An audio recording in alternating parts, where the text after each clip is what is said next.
जय हिंद बच्चों, मैं RP sir, physics faculty in MKC family.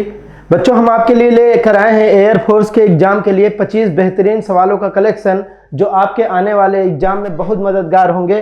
तो आइए देखते हैं हम लोग पहला सवाल। और पहला सवाल है हमारा, 1 light year, 1 astronomical unit and 1 parallactic second are arrange in the descending order. हमने क्या किया है, ये एक प्रकाश वर्ष, एक खगोलीय इकाई और एक पैरालैक्टिक सेकंड को घटते आर्डर में लिखना है। तो भाई सबसे ज्यादा बड़ा कौन होता है? सबसे बड़ा होता है पारसेक होता है हमारा।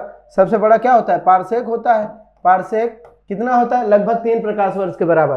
फिर क्या होता है? प्रकाश वर्ष होता है, लाइट ईयर होता है, और जो एस्ट्रोनॉमिकल यूनिट होती है वो क्या होती है? सबसे छोटी यूनिट होती है। तो घटते क्रम में लिखना है, मतलब पारसेक, फिर लाइट ईयर, फिर एयू। तो ये हमारा क्या हो गया? Correct option.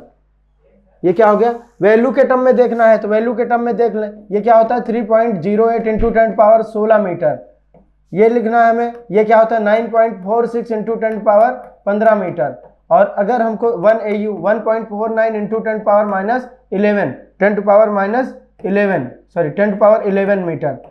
तो ये 3 वैल्यूज।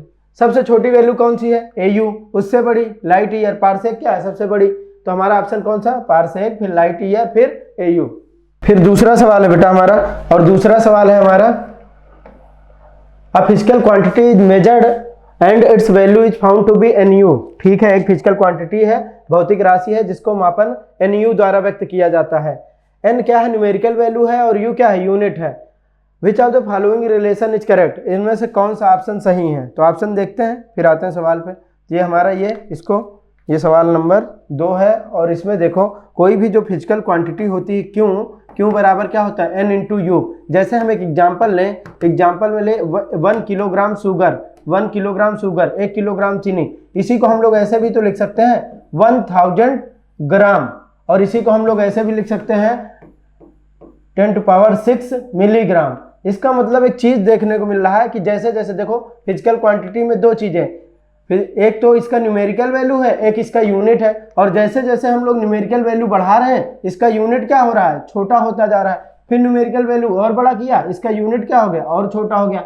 इसका मतलब न्यूमेरिकल वैल्यू बढ़ाएंगे तो यूनिट छोटा हो जाएगा, यूनिट बड़ा करेंगे तो न्यूमेरिकल वैल्यू क्या हो जाएगा? छोटा। इसका मतलब n जो है न्यूमेरिकल वैल्यू किसके? इनवर्सली प्रोपोर्शनल है। n क्या है? इनवर्सली प्रोपोर्शनल है। तो ये हमारा डी ऑप्शन क्या हो जाएगा? करेक्ट हो जाएगा। फिर तीसरा सवाल देखते हैं, और तीसरा सवाल है हमारा, क्या आपने भी देखा है भारतीय सेना में जाने का सपना? मेजर कल्सी क्लासेस करेगा आपके ऐसे हर सपने को साकार। जुड़िए हमारे ऑफलाइन क्लासरूम प्रोग्राम के साथ, जहां आपको मिलेगा एक्सपर्ट फैकल्टी टीम का guidance, best defence oriented books, बेहतरीन physical training, doubt counter facilities, special current affair की क्लासेस और मंथली यूनिट टेस्ट। आज ही लीजिए डायरेक्ट एडमिशन और पाएं 2000 का कैशबैक। अधिक जानकारी के लिए हमें कॉल करें 9696330033 पर, और विजिट करें www.majorkalsiclasses.com पर। जय हिंद। सवाल पूछा है, the dimensional formula for Planck constant. तो प्लैंक कांस्टेंट का डायमेंशनल फार्मूला पूछा है, तो क्या आ जाएगा प्लैंक कांस्टेंट? हम लोग एनर्जी जानते हैं, एनर्जी ऑफ फोटॉन, और एनर्जी का फार्मूला होता है E बराबर h न्यू, और हमको h चाहिए तो h बराबर क्या आ जाएगा? E अपान में न्यू, E अपान में new. Energy m L square और t की पावर -2, और नीचे न्यू है, न्यू फ्रिक्वेंसी है, इसकी डायमेंशन t की पावर -1 रख दिया। एक t से एक t की पावर कैंसिल हो गया, तो ये क्या आ गया? m L स्क्वायर और t की पावर -1। तो इसका डायमेंशनल फार्मूला कौन सा आ गया? m L स्क्वायर t की पावर -1। फिर अगले सवाल की तरफ मूव करते हैं, और अगला सवाल है हमारा, अगला सवाल है, 150 metre long train is moving with uniform velocity of 45 kilometre per hour. The time taken by the train to cross a bridge of length. तो भाई देखो, एक ब्रिज है, ये क्या है? एक ब्रिज है जिसकी लंबाई कितनी है? 150, और एक ट्रेन है जिसकी लंबाई कितनी है? 800। ये वाला पॉइंट जब तक ये यहाँ नहीं पहुंच जाएगा, तब तक ट्रेन मूव करके ब्रिज को पार नहीं करेगी। इसका मतलब किसी भी पॉइंट को जो टोटल डिस्टेंस ट्रेवल करनी है, वो अपनी लंबाई तो है ही, और 150 मीटर क्या? ब्रिज भी। इसका मतलब कितना जाना है? 1000 मीटर जाना है। और कितने, इसको किससे? 1000 मीटर मतलब कितना हो गया बेटा? 1 किलोमीटर। अब ये पूछ रहा है कि इसको पार करने में कितना समय लगेगा, तो कितना समय लगेगा, तो टाइम बराबर होता है बेटा डिस्टेंस अपान में वेलोसिटी, और डिस्टेंस अपान वेलोसिटी, तो डिस्टेंस 1 किलोमीटर है और ये क्या है, वेलोसिटी है 45, ये क्या है, और ये टाइम किस में आ गया, आवर में आ गया, ये टाइम किस में आ गया, आवर में आ गया। अगर हम इसको क्या करें, मिनट सेकंड में कन्वर्ट करना चाहते हैं, तो सेकंड में कन्वर्ट करने के लिए क्या करना पड़ेगा, सेकंड में कन्वर्ट करने के लिए ये किस में आया है, ये आवर में आया है, ये टाइम सेकंड में कन्वर्ट करने के लिए एक आवर में क्या होता है 36 अपान में 45 डिवाइड कर दो, ये कितना आ जाएगा,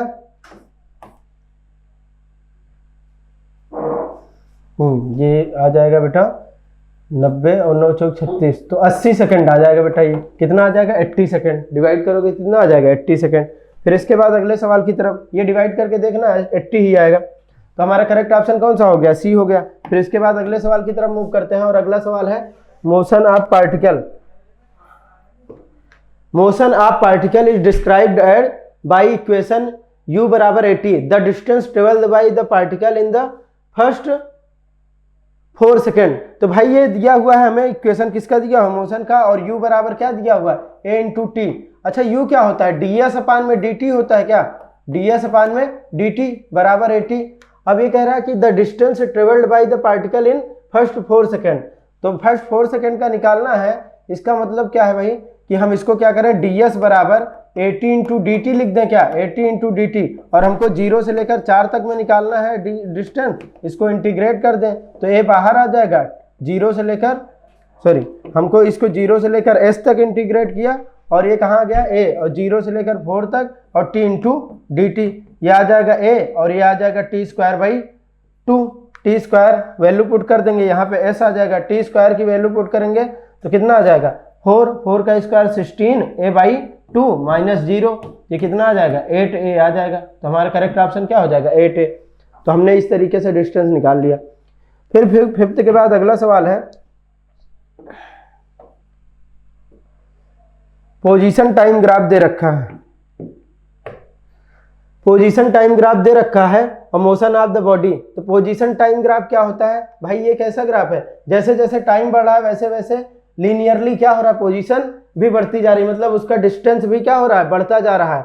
तो डिस्टेंस और ये लीनियर रूप में कब बढ़ता है, तो v बराबर ये कैसा होता है 80, v बराबर ये कौन सा ग्राफ है 80, तो v बराबर ये क्या है v बराबर, ये डिस्टेंस का लिखना हुआ है, तो ये क्या हो गया हमारे पास, ये s बराबर क्या है, s बराबर ये क्या है ut, ये s बराबर कौन सा ग्राफ है ut, तो ये ut क्या है, ये किसके लिए है, ये कांस्टेंट स्पीड या कांस्टेंट स्पीड या यूनिफॉर्म मोशन का ग्राफ है। ये किसका ग्राफ है, uniform.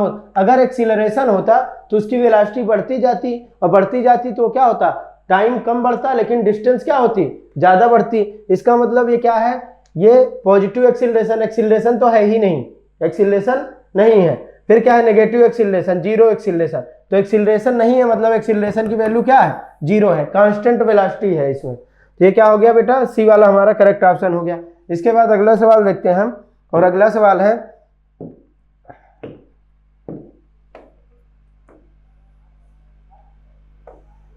A ball dropped from a height h reaches the ground in time t. What is its height at t by 2? मतलब h ऊंचाई से किसी बॉल को गिराया है, t समय बाद पृथ्वी पर गिरती है, t by 2 समय पर इसकी ऊंचाई। तो ये है बेटा एक बॉल, ये क्या है हमारे पास, एक बॉल है और इसकी हाइट क्या है, ये h हाइट पे है, पूरा आने में समय लगता है t, और t by 2 पे इसकी ऊंचाई पूछा है। तो एक बात बताओ, h बराबर क्या हो जाएगा, half G T square, h बराबर क्या हो जाएगा, हाफ जी टी स्क्वायर। अगर हम h डैश बोले t by 2 में कितना आएगा, तो हाफ g, और ये t की जगह क्या आ जाएगा t by 2 का स्क्वायर, t by 2 का स्क्वायर। इसका मतलब h डैश बराबर क्या हो जाएगा, हाफ g, और ये क्या आ जाएगा t स्क्वायर बाई 4, 1/4 को बाहर ले लिया, तो ये आ गया क्या भाई, ये आ गया हमारा हाफ जी टी स्क्वायर। और हाफ जी टी स्क्वायर को तो हम लोग h बोल सकते हैं, इसका मतलब h डैश जो है वो h/4, h/4 मतलब ये यहाँ तक आ गया बेटा, ये कहाँ तक आ गया, t by 2 समय में ये यहाँ तक आ गया h/4 तक। तो कितना हाइट ऊपर रह गया है, तो h - h/4, कितना हाइट, h - h/4। तो इसको करेंगे तो ये कितना आ जाएगा 3h/4। तो t/2 समय बाद क्या है, वो ऊपर से h/4 नीचे आ गया है और ये नीचे से 3h/4 कहाँ रह गया, ऊपर रह गया। इसका मतलब ऑप्शन कौन सा करेक्ट हो जाएगा, डी वाला। फिर अगला सवाल है क्वेश्चन नंबर 8, और क्वेश्चन नंबर 8 में बोल रहा है the vector that must be added to the vector this and this so that resultant vector is a unit vector. तो ये बेटा वेक्टर दिया हुआ है, हमने मान लिया इन सब में हमें एक ऐसा वेक्टर ऐड करना है जिसको ऐड करने पर सब क्या हो जाए, unit vector along Y axis. तो हमने मान लिया कि इसके साथ वेक्टर ए को ऐड कर रहे हैं, तो ए को ऐड करेंगे तो i cap minus 3j cap और प्लस 2k कैप, और ये क्या है, दूसरा वेक्टर है हमारा 3i cap plus 6j cap और माइनस 7k कैप। और इसमें हमने क्या किया है, ए को भी ऐड किया है, वेक्टर ए को, और सबको ऐड करने के बाद हमको क्या मिला है, resultant unit vector along Y axis. मतलब दोनों सदिश में हम एक तीसरा सदिश जोड़ रहे हैं और जो हमको रिजल्ट मिल रहा है वाई अक्ष के अनुदिश क्या है, एकांक सदिश। तो वाई अक्ष के अनुदिश एकांक सदिश मतलब जे कैप, तो जे कैप हो गया। यहाँ पे देखो इसको जोड़ोगे i और 3i क्या हो जाएगा 4i minus 3j plus 3j कितना हो जाएगा प्लस 3j माइनस 3j और प्लस 6j प्लस 3j और 2k और माइनस 5k ये कितना हो जाएगा माइनस का 5k और प्लस ए वेक्टर ए बराबर क्या आ गया जे कैप। ये उधर जाएगा बेटा तो वेक्टर ए बराबर क्या आ जाएगा, वेक्टर ए बराबर आ जाएगा माइनस का 4i 3j प्लस j उधर जाएगा माइनस का 2j और प्लस का क्या आ जाएगा 5k कैप। तो देखो हमारा बी वाला ऑप्शन यही वाला है क्या, इसका मतलब इस वेक्टर को हम जोड़ देंगे दोनों वेक्टर के साथ तो जो हमको रिजल्ट मिलेगा वो क्या मिल जाएगा, जे कैप मिल जाएगा। देख लो कोई कंफ्यूजन है तो। फिर इसके बाद अगला सवाल है, और अगला सवाल है हमारा क्वेश्चन नंबर 9। क्वेश्चन नंबर 9 में क्या पूछ रखा है बेटा, ये इसको हम लोग हटा लेते हैं। क्वेश्चन नंबर 9 में पूछ रहा था वेलोसिटी ऑफ प्रोजेक्शन, एक प्रोजेक्टाइल है जिसके वेलोसिटी के कंपोनेंट दे रखे हैं, ठीक है, प्रक्षेप वेग दे रखा है, परास पूछा हुआ है। तो रेंज निकालने का फार्मूला क्या होता है, रेंज निकालने का फार्मूला होता है 2ux uy अपान में g, 2ux uy अपान में g। अच्छा यहाँ पे जो u दिया हुआ है बेटा, u दिया हुआ है 6i cap plus 8j cap. तो जो i की तरफ है वो ux है, जो y की तरफ है वो क्या है uy है। तो r बराबर आ गया 2 × 6 × 8 अपान में क्या आ जाएगा 10, तो ये 96 आ जाएगा क्या, 96 अपान 10 दैट इज 9.6। तो हमारा रेंज कितना आ गया भाई, रेंज आ गया 9.6 मीटर। तो हमारा बी वाला ऑप्शन क्या हो गया, करेक्ट ऑप्शन। फिर अगला सवाल देखते हैं, और ये अगला सवाल है question number 10। Cricket player, theoretical सवाल है, cricket player catches a fast coming ball pulling his hand back because.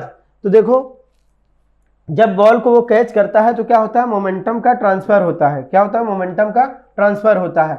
और जो फोर्स की इक्वेशन आती है, फोर्स की इक्वेशन आती है F बराबर होता है डेल्टा P अपान में डेल्टा T। जब उसने बॉल को कैच किया तो क्या हुआ, बॉल के पास पहले स्पीड थी और हाथ में आने के बाद उसकी स्पीड क्या हो गई, 0 हो गई। इसका मतलब मोमेंटम चेंज हुआ, लेकिन सेम मोमेंटम चेंज के लिए अगर टाइम ज़्यादा लगेगा तो फोर्स आएगा कम, टाइम ज़्यादा लगेगा तो फोर्स आएगा कम। तो अगर वो तुरंत रुक जाती तो टाइम लगता बहुत कम और फोर्स आता बहुत ज़्यादा, और फोर्स बहुत ज़्यादा आता तो चोट लगती ज़्यादा। इसलिए क्या है, उसने टाइम बढ़ा दिया, और टाइम बढ़ा दिया तब उसको चोट लगेगी कम। तो ऑप्शन क्या करेक्ट हो जाएगा, तो इसमें सी हमारा क्या है, पहला option the ball can come to the position, वो तो रेस्ट में आएगी। The ball can be accelerated, the ball can larger force, lesser force, कम फोर्स लगाने के लिए ये काम हुआ है, कम फोर्स लगाने के लिए। तो उसने क्या किया, टाइम बढ़ा दिया ताकि फोर्स क्या लगे, कम लगे। फिर अगला सवाल है, और अगला सवाल है हमारा when a spring is stretched by 2 centimetre. Spring को हम क्या कर रहे हैं, 2 सेंटीमीटर खींच रहे हैं, तो उसकी पोटेंशियल एनर्जी है U बराबर क्या होता है हाफ के एक्स स्क्वायर। U बराबर हाफ के एक्स स्क्वायर है। जब 2 सेंटीमीटर खींचा है तो 100 जूल है। कह रहा है कि इसको फिर से 2 सेंटीमीटर खींचा तो एनर्जी कितनी हो जाएगी। तो भाई 100 जूल कब है, जब हमने इसको क्या खींचा है, x खींचा है। और अगर 2 सेंटीमीटर और खींच दिए मतलब 2 गुना कर दिए, तो x की जगह क्या कर दिए 2x कर दिए। तो जो u डैश हो जाएगा हाफ इंटू के एक्स, नहीं कितना हो जाएगा 2x का स्क्वायर, और हाफ के और ये क्या आ जाएगा 4x स्क्वायर। इसको 4 को बाहर ले लो, और हाफ के एक्स स्क्वायर की वैल्यू क्या है, हाफ के एक्स स्क्वायर की वैल्यू तुमको पता है 100। तो ये कितना आ गया बेटा, ये आ गया हमारा 400 जूल। 400 जूल बोले तो ऑप्शन नंबर डी। तो स्प्रिंग की पोटेंशियल एनर्जी का फार्मूला होता है हाफ के एक्स स्क्वायर। 2 गुना कर दोगे तो क्या हो जाएगी, उसकी एनर्जी 4 गुना हो जाएगी, क्योंकि ये पोजीशन के स्क्वायर के प्रोपोर्शनल होता है। फिर अगला सवाल है, और अगला सवाल है हमारा क्वेश्चन नंबर 12। और क्वेश्चन नंबर 12 में क्या है, इन यूनिफॉर्म सर्कुलर मोशन।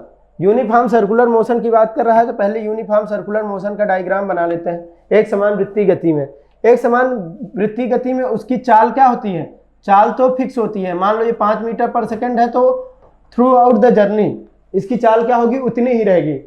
लेकिन हर पॉइंट पे डायरेक्शन क्या हो रही है, बदल रही है। हर पॉइंट पे डायरेक्शन ऑफ मोशन क्या हो रहा है, बदल रहा है। तो due to change in direction क्या होता है, इसकी वेलोसिटी बदलती है। क्यों, वेलोसिटी में दोनों चीजें हैं, डायरेक्शन भी है, मैग्नीट्यूड भी है। मैग्नीट्यूड कांस्टेंट है लेकिन वेलोसिटी क्या, डायरेक्शन क्या हो रही है, बदल रही। तो डायरेक्शन बदलने की वजह से वेलोसिटी बदलेगी। तो velocity and acceleration are constant, गलत हो गया। क्यों, वेलोसिटी बदलेगी, डायरेक्शन बदल रहा है। बी वाला, speed and acceleration are constant. तो एक्सीलरेशन कहाँ लगता है बेटा सर्कुलर मोशन में, इधर की ओर। जब ये यहाँ पे है तो इधर, जब ये यहाँ पे है तो एक्सीलरेशन की डायरेक्शन इधर, जब ये यहाँ पे पहुंचेगा तो एक्सीलरेशन की डायरेक्शन, एक्सीलरेशन का मैग्नीट्यूड सेम रहता है लेकिन डायरेक्शन क्या होती है, बदलते हैं। तो डायरेक्शन बदल रही, तो ये भी क्या नहीं, ये भी नहीं होगा क्योंकि इसकी direction acceleration, both acceleration and velocity changes. तो बोथ, और डी वाला ऑप्शन है both acceleration and speed. Speed constant है लेकिन एक्सीलरेशन कांस्टेंट नहीं है, तो ये ऑप्शन गलत हो गया। इसका मतलब एक्सीलरेशन और वेलोसिटी दोनों क्या हो रही, चेंज हो रही। क्यों हो रही, क्योंकि दोनों की डायरेक्शन क्या हो रही, बदल रही। तो हमारा सी ऑप्शन क्या हो गया, करेक्ट ऑप्शन हो गया। फिर अगला सवाल देखते हैं। सवाल नंबर ये है, the centre of mass of a body lies always inside the outside the body, में lie within outside on the surface of body, lies always inside the body, lies always on the surface of body। Hindi में सवाल है, किसी पिंड का द्रव्यमान केंद्र, किसी पिंड का द्रव्यमान हमेशा उसके भीतर होता है, बाहर होता है, उसकी सतह पर होता है, भीतर बाहर या सतह कहीं पर भी हो सकता है। तो एक बात बताओ, ये पॉइंट हम लोग सेंटर ऑफ मास में पढ़ते हैं कि सेंटर ऑफ मास कहाँ है, जहां पर उसका मास कंसंट्रेटेड अज्यूम किया जा सकता है। And it may be outside, inside, on the surface of body, कहीं भी हो सकता है। हम लोग एग्जाम्पल देखते हैं, जैसे ये क्या है भाई, ये क्या है, अगर ये हम लोग बोले डिस्क, डिस्क बना लिया, ये डिस्क बना लिया तो इसका सेंटर ऑफ मास कहाँ है, सेंटर पे है। लेकिन हम एल शेप ऐसा कोई ज्योमेट्री बना ले तो ये क्या है, उसका सेंटर ऑफ मास यहाँ पे कहीं आता है। तो इनसाइड भी हो सकता है, आउटसाइड भी। हमारा क्या हो गया, बी ऑप्शन करेक्ट हो गया। फिर अगला सवाल है, अगला सवाल है क्वेश्चन नंबर 14। और क्वेश्चन नंबर 14 में क्या है, क्वेश्चन नंबर 14 में दे रखा है व्हील है, व्हील जिसका मास दे रखा है m और m का मास है 10 kg और मोमेंट ऑफ इनर्शिया I दे रखा है, I बराबर 160। व्हील मतलब ये डिस्क है और कह रहा है कि about its own axis the radius of gyration, 10 kilogram द्रव्यमान के एक पहिए का इसकी अक्ष के परितः जड़त्व आघूर्ण दे रखा है, घूर्णन त्रिज्या। तो घूर्णन त्रिज्या क्या होती है बेटा, के बराबर होता है अंडर रूट I अपान में m, I अपान में क्या होता है m, तो यहाँ पे I अपान में m हो जाएगा। I का मान कितना है 160 है, और ये क्या है m का मान कितना है 10 दे रखा है, 10 से 10 कट गया, ये रूट के अंदर 16 आया, तो k का मान कितना आ गया, k का मान आ गया 4 मीटर। तो हमारा करेक्ट ऑप्शन कौन सा हो गया, डी वाला। देख लो रेडियस, ये क्या है घूर्णन त्रिज्या का फार्मूला है, k बराबर अंडर रूट I अपान में m। तो दोनों वैल्यू दे रखी, बिल्कुल सिंपल सवाल है। ठीक है, इसके बाद अगला सवाल देखते हैं, क्वेश्चन नंबर 15। आपकी बेस्ट फ्रेंड किताबें होती हैं जो आपका करियर बनाती हैं और आपके ड्रीम्स को पूरा करती हैं। इसलिए मेजर कल सी क्लासेस लेकर आया है रक्षा क्षेत्र के सभी परीक्षाओं की संपूर्ण तैयारी के लिए एमकेसी पब्लिकेशन की तरफ से बेस्ट स्टडी मटेरियल, जो कि सेना द्वारा प्रेस्क्राइब्ड लेटेस्ट पैटर्न पर आधारित हैं, जिसमें आपको मिलेगा आसान भाषा में explanation, chapter wise question paper और ढेर सारे क्वेश्चन के कलेक्शंस, ढेर सारे शॉर्टकट और ट्रिक के साथ साथ क्वेश्चन को इजी, मीडियम और हार्ड लेवल में बांटा गया है। लास्ट 5 ईयर के क्वेश्चन को चैप्टर और टॉपिक वाइज मेंशन किया गया है, जो कि आपके 100% सफलता को सुनिश्चित करेंगे। तो देर किस बात की, तो आज ही ऑर्डर कीजिए अपनी डिफेंस प्रिपरेशन की बुक dlp.majorkalsiclasses.com से और कॉल कीजिए 9696330033 पर। क्वेश्चन नंबर 15 में दे रखा है, when a body is brought to the pole of equator then its weight brought to the pole from equator, मतलब किसी भी पिंड को विषुवत रेखा से भूमध्य रेखा से ध्रुवों की ओर गति करा रहे हैं तो भाई एक बात बताओ, उसका भार में क्या परिवर्तन होगा? तो उसका भार कैसे बदलेगा? ये देखो, ये हमारी पृथ्वी कुछ इस तरीके से है, ये ध्रुवों पर इसकी रेडियस ज़्यादा है, सॉरी ध्रुवों पर रेडियस कम है, और क्या है, भूमध्य रेखा पर इसकी रेडियस क्या है, ज़्यादा है। तो जी का मान जो होता है जी एम ई अपान में सॉरी जी एम ई अपान में आर ई का स्क्वायर। जहां पे रेडियस ज्यादा होगी, जहां पे रेडियस ज्यादा होगी वहां पे जी का मान क्या होगा, कम होगा। जहां पे रेडियस कम होगी वहां पे जी का मान क्या होगा, ज्यादा होगा। तो हम लोग यहां से इसको ले जा रहे हैं इधर, रेडियस कम हो रही, जी का मान क्या हो रहा, बढ़ रहा। और जी का मान बढ़ेगा तो फिर क्या होगा, जो वेट होता है, वेट बराबर एम इंटू जी, जी का मान बढ़ेगा तो उसका वेट भी क्या होगा, बढ़ेगा। तो ये क्या हो जाएगा, हमारा करेक्ट ऑप्शन सी हो जाएगा। इसका मतलब जब हम विषुवत रेखा ध्रुवों पर ले जाएंगे तो जी का मान बढ़ रहा है, और जी का मान बढ़ेगा तो उसका भार भी क्या होगा, बढ़ेगा। फिर अगला सवाल है क्वेश्चन नंबर 16। कह रहा है कि एक आयरन बॉल है, W है, इसका वेट क्या है, जिसका वेट W है। आयरन बॉल है जिसका वेट W है, W इसका क्या है, वेट है, और इसको हमने वाटर में रखा 4 डिग्री सेंटीग्रेड के वाटर में, इसका 4 डिग्री सेंटीग्रेड के वाटर में इसका वेट कितना है, W1 है। और फिर क्या है, 54 डिग्री सेंटीग्रेड के वाटर में इसका वेट कितना है, W2 है। कह रहा है then which one of the following relation is correct. मतलब W भार की एक लोहे की मेज को 4 डिग्री सेंटीग्रेड के पानी में ये डुबाने पर भार क्या है, W1 है, और 54 डिग्री सेंटीग्रेड के पानी में W2 आता है। तो निम्नलिखित संबंधों में क्या सही है। एक बात बताओ, जब किसी भी ऑब्जेक्ट को पानी में डुबाओगे तो पानी उसको क्या करेगा, बॉयंट फोर्स लगाएगा, बॉयंसी उत्प्लावन बल। क्या होता है, ये एफ का वैल्यू होता है रो ऑफ लिक्विड, और क्या होता है V इनसाइड, और जी V रो जी। एक बात बताओ, जो टेम्परेचर 4 डिग्री सेंटीग्रेड पे, 4 डिग्री सेंटीग्रेड पे जो वाटर की डेंसिटी होती है, 4 डिग्री सेंटीग्रेड पे जो रो ऑफ वाटर है वो क्या है, मैक्सिमम है। जब रो मैक्सिमम होगा तो उस समय क्या होगा, उस पर अपथ्रस्ट फोर्स भी क्या लगेगा, मैक्सिमम लगेगा। और जब ऊपर की तरफ फोर्स ज्यादा लगेगा तो उसका वेट क्या आएगा, कम आएगा। जब वही उसी का टेम्परेचर बढ़ जाएगा 54 तो उसकी डेंसिटी कम हो जाएगी, ऊपर की तरफ फोर्स कम लगेगा तो वेट क्या आएगा, ज्यादा आएगा। इसका मतलब जब उस पर अपथ्रस्ट फोर्स ज्यादा लगेगा तो उसका वेट आएगा कम, W1 कम होगा और W2 क्या हो जाएगा, ज्यादा हो जाएगा। तो W1 कम है और W2, ए करेक्ट ऑप्शन हो गया। फिर अगला सवाल है हमारा 17, क्वेश्चन नंबर 17। और 17 में the amount of heat required to convert 1 gram of ice, 1 gram ice है, into steam at 100 degree centigrade. तो ये है बेटा आइस, आइस को पहले हम लोग कन्वर्ट करेंगे, 0 डिग्री सेंटीग्रेड पे है, इसको हम लोग 0 डिग्री सेंटीग्रेड के वाटर में कन्वर्ट करेंगे, 0 डिग्री सेंटीग्रेड का वाटर बनाएंगे। फिर इस वाटर का टेम्परेचर बढ़ाएंगे हम लोग कहाँ तक, 100 डिग्री सेंटीग्रेड के वाटर तक। और इसके बाद इसको हम बनाएंगे 100 डिग्री सेंटीग्रेड का क्या, स्टीम बनाएंगे, 100 डिग्री सेंटीग्रेड का स्टीम बनाएंगे। तो कुछ हीट यहाँ पे लगेगी Q1, कुछ हीट यहाँ पे लगेगी Q2, कुछ हीट लगेगी यहाँ पे Q3। कितनी लगेगी, यहाँ पे आइस से आइस बना रहे हैं हम लोग, नहीं यहाँ से आइस से वाटर बना रहे हैं, तो आइस से वाटर बना रहे हैं तो क्या लगेगा, केवल स्टेट में चेंज हो रहा है, टेम्परेचर नहीं बढ़ रहा है। तो यहाँ पे लगेगा Q बराबर M इंटू L, और M मतलब 1, L मतलब 80, प्लस यहाँ पे हम लोग क्या कर रहे हैं, इसका टेम्परेचर बढ़ा रहे हैं वाटर से 100 डिग्री सेंटीग्रेड का, तो 1 और S कितना होता है 1, और ये कितना हो जाएगा 100, temperature difference ms delta T. यहाँ पे m इंटू एल लगा है, यहाँ पे ms delta T, ms delta T, ये डेल्टा टी कैपिटल में, ms डेल्टा टी।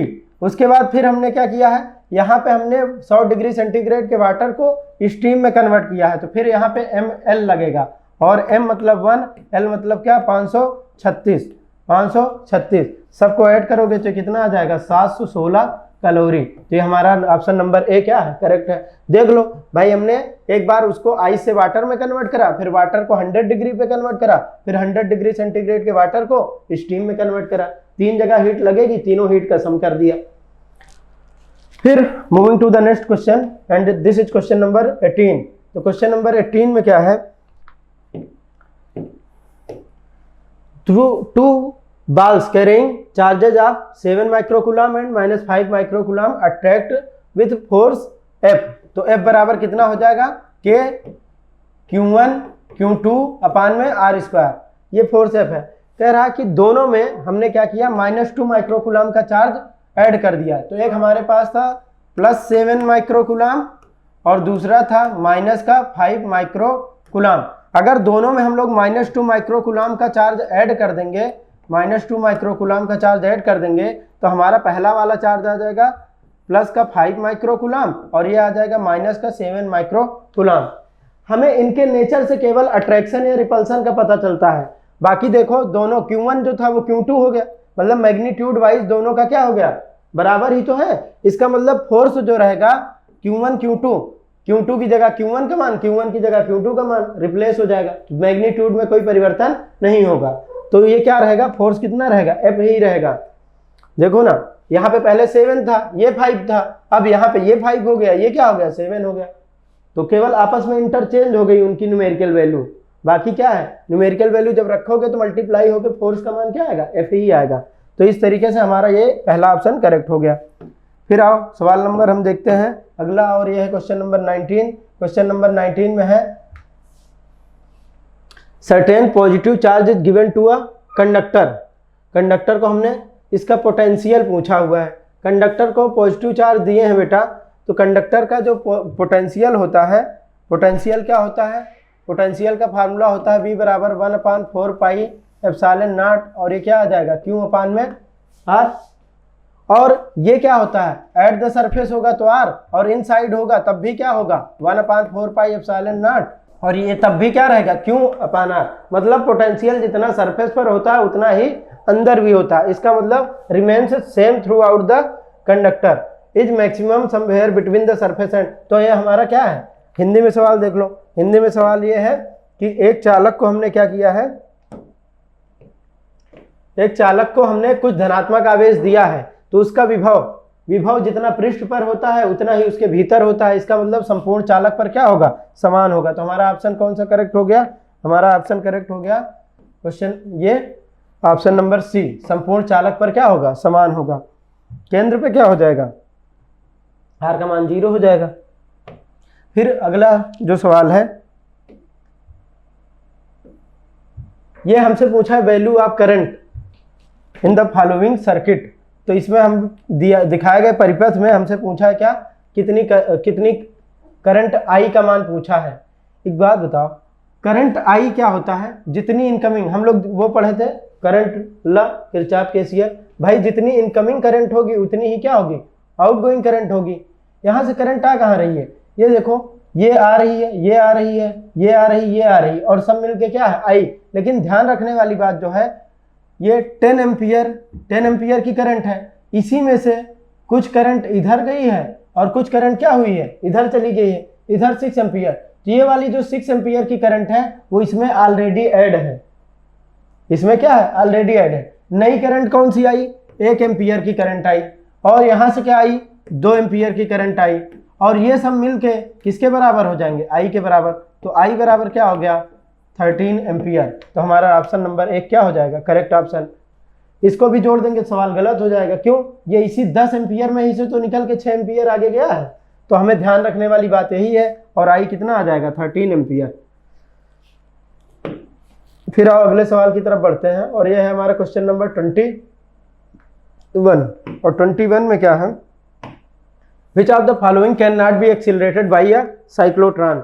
साइक्लोट्रॉन क्या होता है, एक डिवाइस होता है जिससे हम हाई एनर्जी के एक्सिलरेटेड चार्ज पार्टिकल क्या करते हैं, हाई एनर्जी के चार्ज पार्टिकल प्रोड्यूस करते हैं। तो चार्ज पार्टिकल को ही हम एक्सिलरेट करते हैं, किसमें, साइक्लोट्रॉन में। तो अल्फा क्या है, अल्फा तो हीलियम डबल प्लस। फिर क्या है, जो प्रोटॉन है, प्रोटॉन पे क्या है, एक पॉजिटिव चार्ज है, और ये क्या है, कोई आयन है, मान लो सोडियम आयन है, तो उस पर भी क्या रहेगा, चार्ज रहेगा। न्यूट्रॉन क्या है बेटा, न्यूट्रॉन पे कोई चार्ज नहीं होता। न्यूट्रॉन क्या है, न्यूट्रॉन पे क्यू की वैल्यू होती 0, आवेशहीन पार्टिकल है, और आवेशहीन है तो इसको हम लोग साइक्लोट्रॉन में उपयोग नहीं कर पाएंगे। तो इसको हम साइक्लोट्रॉन द्वारा त्वरित नहीं कर सकते, क्यों, साइक्लोट्रॉन में हम लोग इलेक्ट्रिक फील्ड लगाते हैं, और इलेक्ट्रिक फील्ड में फोर्स लगता है बराबर Q × E। अगर उस पर चार्ज ही नहीं रहेगा तो कोई फोर्स नहीं रहेगा, और कोई फोर्स नहीं रहेगा तो कोई एक्सीलरेशन भी नहीं होगा, कोई भी एक्सीलरेशन नहीं होगा। तो इस वजह से हम लोग क्या आवेशहीन कणों को साइक्लोट्रॉन द्वारा त्वरित नहीं कर सकते। अगला सवाल देखो, क्वेश्चन नंबर हमारा ये है 22, और 22 में कह रहा है फ्लक्स निकालने का फार्मूला होता है linked with coil, induced EMF पूछा है, तो इंड्यूस्ड ईएमएफ निकालना है। इंड्यूस्ड ईएमएफ की इक्वेशन होती है माइनस का d phi over d t, और ये फाई की इक्वेशन दे रखी है minus d d t of 10t square minus 50t plus 250। अगर इसको हम लोग डिफरेंशिएट करेंगे तो ये -10 और ये क्या हो जाएगा 2t हो जाएगा, और ये क्या हो जाएगा माइनस माइनस प्लस, और ये कितना आ जाएगा 50 आ जाएगा। तो ये क्या आ गया माइनस का 20t और प्लस क्या आ जाएगा 50। तो 20t करेंगे, t का मान कितना है 3 सेकेंड पे पूछा है, तो अगर e का मान हम t बराबर 3 सेकेंड पे निकालेंगे तो -20 into 3 plus 50 that is -10 volt. तो सी ऑप्शन हमारा क्या होगा। ये कहाँ है फैराडे का पहला नियम, E बराबर -d फाई ओवर dt। ये है प्रेरित विद्युत वाहक बल निकालने का फार्मूला। इसके बाद अगला सवाल देखते हैं हम लोग, और वो सवाल है क्वेश्चन नंबर 23 में कह रहा है which one among the following is used to make periscope. Periscope बनाने में क्या उपयोग किया जाता है। तो पेरिस्कोप बनाते हैं हम लोग क्या, कुछ इस तरीके की डिवाइस होती है पेरिस्कोप, और पेरिस्कोप में हम लोग क्या करते हैं, यहाँ पर हम लोग यूज करते हैं मिरर। कैसे मिरर, प्लेन मिरर यूज करते हैं। जो भी प्रकाश की किरण आएगी यहाँ से ये क्या होगी बेंड हो जाएगी, और यहाँ से तो हम लोग क्या करते हैं समतल दर्पण का उपयोग करते हैं पेरिस्कोप में। फिर अगला सवाल जो है क्वेश्चन नंबर 24, एक मैन है, एक आदमी है जो क्या कहते हैं एक स्टेशनरी प्लेन मिरर की तरफ चल रहा है। ये हमारा स्टेशनरी प्लेन मिरर है, और एक पर्सन है, ये क्या है एक पर्सन है, और एक पर्सन क्या कर रहा है, ये पर्सन चल रहा है कितना v = 15 मीटर पर सेकेंड से, 15 मीटर पर सेकेंड से। कह रहा है कि इसका जो इमेज होगा इसी के पीछे उतनी ही दूरी पर बनेगा, और अगर ये 15 से चल रहा है तो इमेज भी क्या होगा 15 मीटर पर सेकेंड से चलेगा। अब अगर ऑब्जर्वर देखेगा तो ऑब्जर्वर को लगेगा कि उसका इमेज कैसे आ रहा है 2v वेलोसिटी से आ रहा है, लेकिन मिरर के रिस्पेक्ट में देखेंगे तो हमको वेलोसिटी क्या पता चलेगी v पता चलेगी। इसका मतलब इसका ऑप्शन क्या हो गया, पूछा हमें मिरर के रिस्पेक्ट में दर्पण के सापेक्ष, तो क्या हो जाएगा 15 मीटर पर सेकेंड। अगर यही सवाल पूछता कि ऑब्जर्वर के, तो ऑब्जर्वर का मतलब 2 × 15 30 मीटर पर सेकेंड दिखाई देता उसको। फिर अगला सवाल है हमारा क्वेश्चन नंबर 25 एंड लास्ट। तो लास्ट सवाल है अरे of light travels in optical fibre. तो ऑप्टिकल फाइबर क्या होता है, ऑप्टिकल फाइबर एक डिवाइस है जिसकी सहायता से हम ऑडियो सिग्नल, वीडियो सिग्नल या कोई भी मैसेज को एक जगह से दूसरे जगह पहुंचा सकते हैं। तो ऑप्टिकल फाइबर में कैसे होता है ट्रांसमिशन होता है टोटल इंटरनल रिफ्लेक्शन के कारण जो भी सिग्नल होते हैं वो उसके अंदर क्या करते हैं, उसके अंदर ट्रेवल करते हैं और एक जगह से दूसरे जगह पहुंच जाते हैं। तो इसमें कौन सी घटना होती है, टोटल इंटरनल रिफ्लेक्शन। तो ठीक है बेटा, ऐसे ही आप बेहतरीन सवालों की प्रैक्टिस करते रहें और आप अपनी तैयारी और अपनी सफलता दोनों को सुनिश्चित करें। धन्यवाद। वो कहते हैं कि बैटल ग्राउंड में वार वही जीतता है जो सही स्ट्रैटेजी से फाइट करता है। ठीक वैसे एग्जाम वही क्रैक करता है जो एक्यूरेट प्लानिंग के साथ प्रिपरेशन करता है। तो 15 साल के वास्ट एक्सपीरियंस के आधार पे हमने डिजाइन किया है फौज के एग्जाम को क्रैक करने का एक किलर प्लान, जिसके माध्यम से आप घर बैठे सिक्योर कर सकते हैं सेना के किसी भी एग्जाम में मैक्सिमम मार्क्स। तो एमकेसी के ऑनलाइन कोर्स में आपको मिलेगा recorded lecture 24/7, teaching plan, chapter wise E notes, daily live classes, daily assignment, study material, interactive classes, doubt counter, daily quiz, online test, 1-to-1 guidance, exam oriented tips और daily current affair. 4.8 के Google Play Store की rating के साथ defence aspirant की पहली पसंद। So what you are waiting for, अभी download कीजिए एमकेसी लर्निंग ऐप अपने गूगल प्ले स्टोर से और बुक कीजिए अपनी फ्री डेमो क्लास।